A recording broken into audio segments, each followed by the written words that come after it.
Assalamualaikum warahmatullahi wabarakatuh. Perkenalkan, nama saya Muhammad Ihsan Asmirabani dengan NIM 2023 144 Di sini saya akan mempresentasikan artikel mata kuliah anti korupsi internasional yang berjudul Pemberantasan Korupsi dan Pencucian Uang Lintas Batas Negara dalam Perspektif Hukum Internasional. Mengapa saya mengambil subtema ini? Karena menurut saya pencucian uang, khususnya di lintas batas negara, itu dapat berdampak terhadap ekonomi yang bagi negara yang dilakukan pencucian uang tersebut atau yang dimana uang itu dicuci. Contoh, semisal Indonesia salah satu koruptor Indonesia melarikan uang ke Singapura, lalu uang itu dicuci di Singapura, maka perekonomian di Singapura sangat berdampak terhadap adanya pencucian uang tersebut. Lalu yang pertama adalah dari paper ini adalah pendahuluan. Korupsi dan pencucian uang merupakan kejahatan serius yang tidak hanya merugikan secara ekonomi, tetapi juga menggerogoti sistem hukum dan kepercayaan publik terhadap negara. Korupsi yang telah bersifat lintas batas negara seringkali dikombinasikan dengan praktik pencucian uang sehingga menciptakan suatu bentuk kejahatan terorganisir yang sulit diatasi oleh satu negara sendiri saja, yang dimana fenomena ini semakin diperparah oleh globalisasi dan kemajuan teknologi finansial yang mempermudah perpindahan modal ilegal dari satu yurisdiksi ke yurisdiksi lain secara cepat dan tersembunyi. Kejahatan korupsi bukan lagi sekadar masalah domestik, karena pelaku korupsi sering memindahkan hasil kejahatannya ke negara lain melalui sistem keuangan internasional untuk menyamarkan asal-usul aset tersebut. Dalam konteks ini, pencucian uang menjadi alat penting untuk menyamarkan struktur modal ilegal tersebut. Pemberantasan korupsi dan pencucian uang lintas negara dalam perspektif hukum internasional menjadi kebutuhan mendesak bagi negara-negara di dunia. Untuk itu, perspektif hukum internasional harus dikaji secara komprehensif, termasuk instrumen global, tantangan penegakan hukum, serta kerjasama antar negara dalam konteks hukum pidana internasional.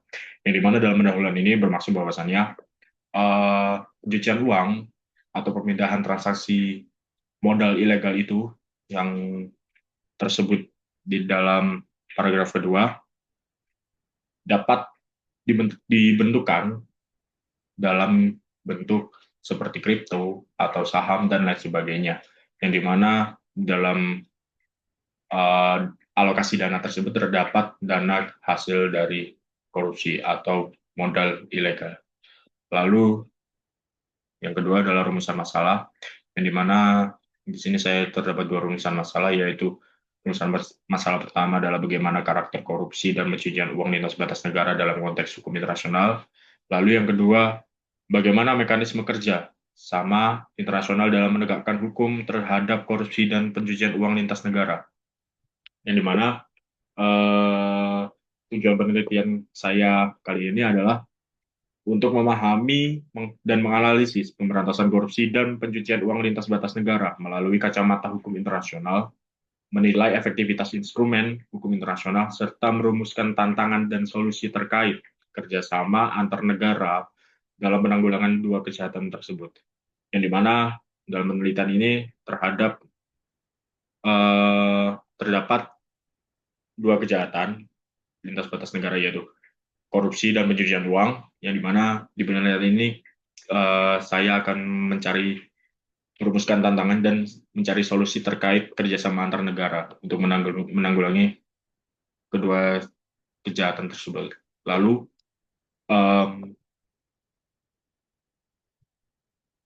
yang pertama adalah konsep korupsi dan pencucian uang dalam konteks hukum internasional. Yang kita ketahui bahwasanya korupsi lintas batas negara dicirikan sebagai tindakan korupsi yang melibatkan lebih dari satu negara, baik saat dilakukan maupun ketika asetnya dipindahkan ke luar negeri. Dalam hal ini, korupsi tidak lagi berhenti pada tindakan suap dan perbuatan melawan hukum, yang dilakukan dalam satu yurisdiksi atau suatu wilayah hukum, tetapi juga mencakup aliran modal ilegal yang disamarkan melalui jaringan global. Fenomena ini memerlukan kerangka hukum internasional yang kuat sebagai respon terhadap sifatnya yang lintas yurisdiksi. Di dalam UNCAC atau United Nations Convention Against Corruption merupakan merupakan instrumen internasional utama yang berfungsi untuk mengatasi korupsi lintas negara. UNCAC mewajibkan negara-negara berpihak untuk mengadopsi tindakan pencegahan, penegakan hukum, kerjasama internasional, dan pemulihan aset guna memberantasi aksi koruptif secara global. Instrumen ini dirumuskan atas kesadaran kolektif bahwa tindakan korupsi tidak mengenal batas negara atau yurisdiksi dan membutuhkan upaya bersama dari seluruh negara anggota PBB, yang dimana pencucian uang merupakan proses transformasi aset hasil kegiatan ilegal, termasuk korupsi, agar tampak legal. Kejahatan ini berfungsi sebagai aksesoris dari kejahatan pokok seperti korupsi, narkotika, dan perdagangan manusia. Pencucian uang lintas negara memerlukan pemahaman bahwa pelaku berusaha menyembunyikan asal-usul aset mereka melalui jaringan sistem keuangan internasional. Jadi, pencucian uang tidak hanya melulu tentang korupsi, akan tetapi pencucian uang dapat dianalogikan atau diartikan bahwasanya hasil dari uang tersebut bisa didapatkan melalui tindakan-tindakan yang ilegal, yaitu adalah salah satunya korupsi, yang kedua adalah narkotik, yang ketiga adalah human trafficking atau perdagangan manusia. Lalu selanjutnya adalah penelitian ini menunjukkan bahwasanya pencucian uang cenderung melibatkan jaringan kompleks yang menempatkan aset ilegal melalui berbagai yurisdiksi untuk mengaburkan jejaknya, sehingga mempersulit upaya penegakan hukum. Dalam ANCAC,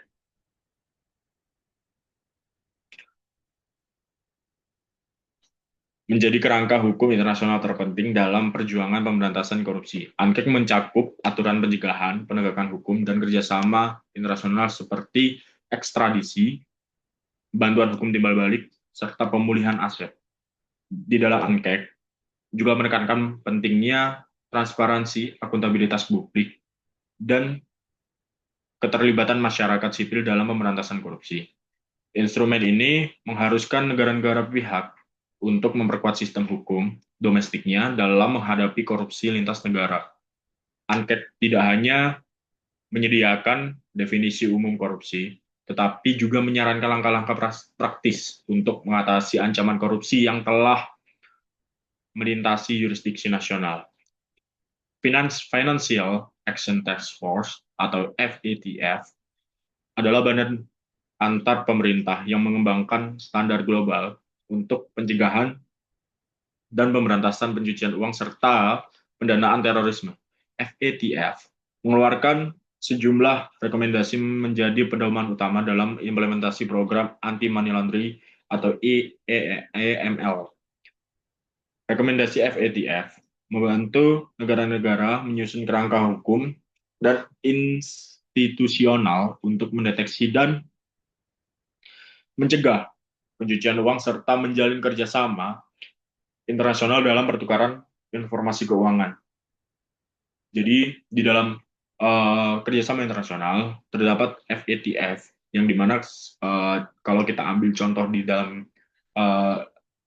Indonesia, yang dimana KPK tersendiri tidak bisa berdiri sendiri untuk melakukan penyelidikan-penyidikan atau menjalankan proses peradilan di korupsi itu sendiri. Lalu, akan tetapi mereka butuh bantuan untuk men-tracking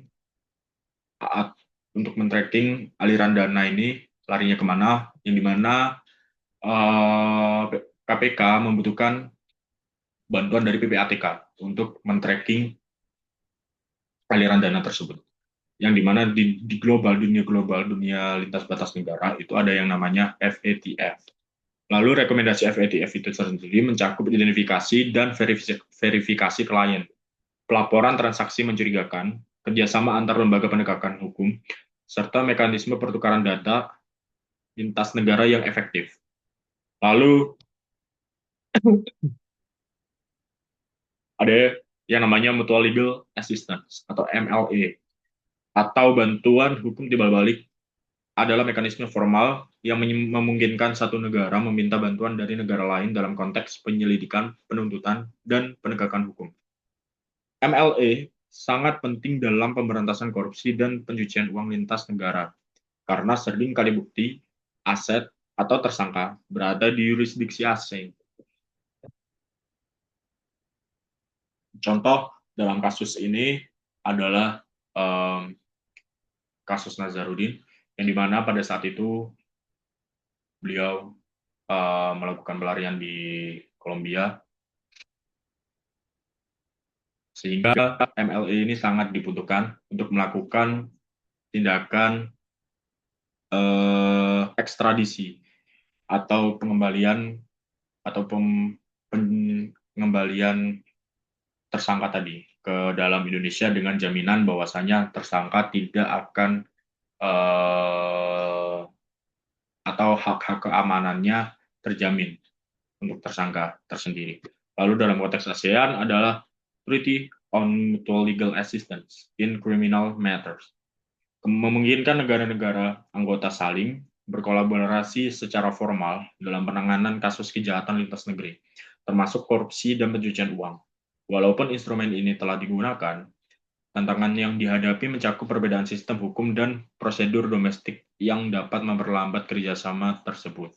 Salah satu tantangan terbesar dalam pemberantasan korupsi dan pencucian uang lintas negara adalah perbedaan sistem hukum antar negara. Setiap negara memiliki definisi, prosedur, dan standar pembuktian yang berbeda dalam tindakan pidana korupsi atau pencucian uang. Hal ini menciptakan celah hukum yang dimanfaatkan oleh pelaku kejahatan untuk lolos dari penegakan hukum di suatu yurisdiksi dengan membedakan aset atau aktivitasnya ke negara lain.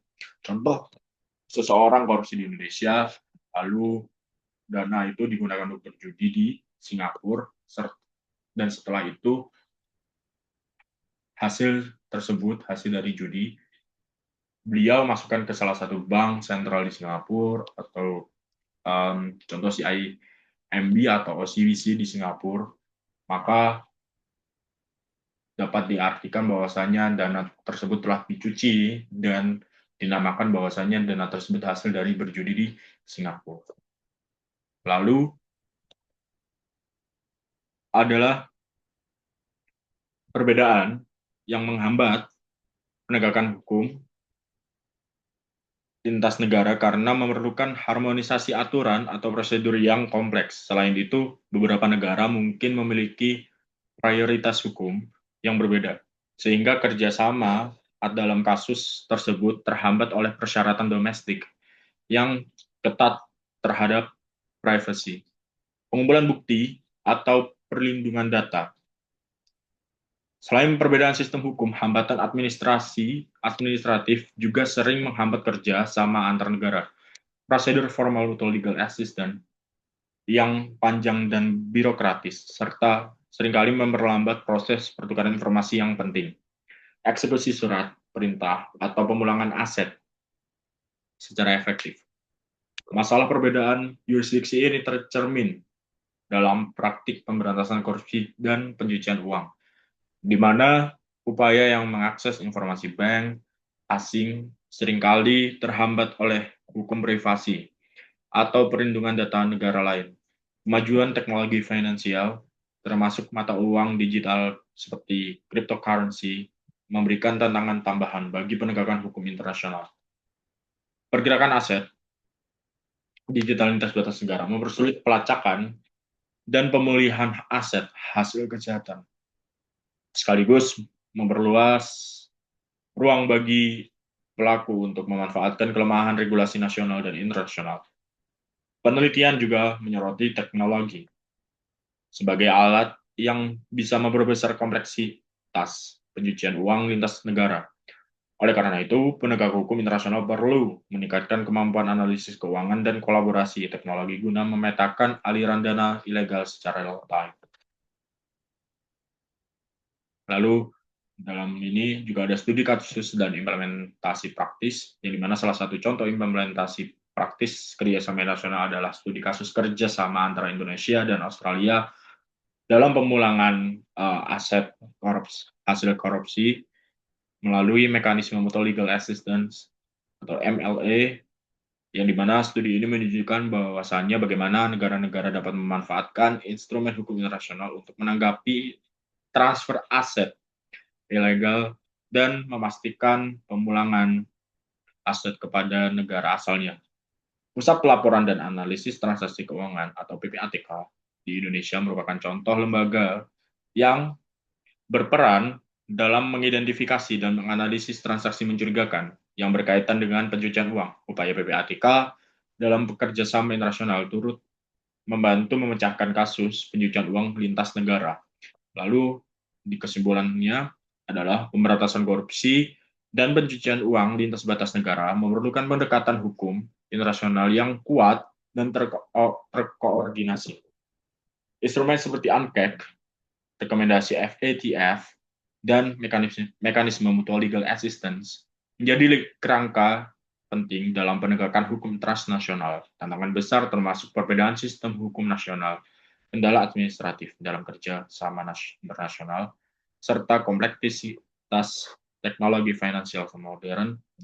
Lalu pemberantasan merupakan yang terus berkembang, yang membutuhkan harmonisasi aturan, peningkatan kapasitas penegakan hukum, serta penguatan kerjasama internasional yang responsif terhadap dinamika kejahatan transnasional. Mungkin sekian dari saya, kurang lebihnya mohon maaf. Assalamualaikum warahmatullahi wabarakatuh.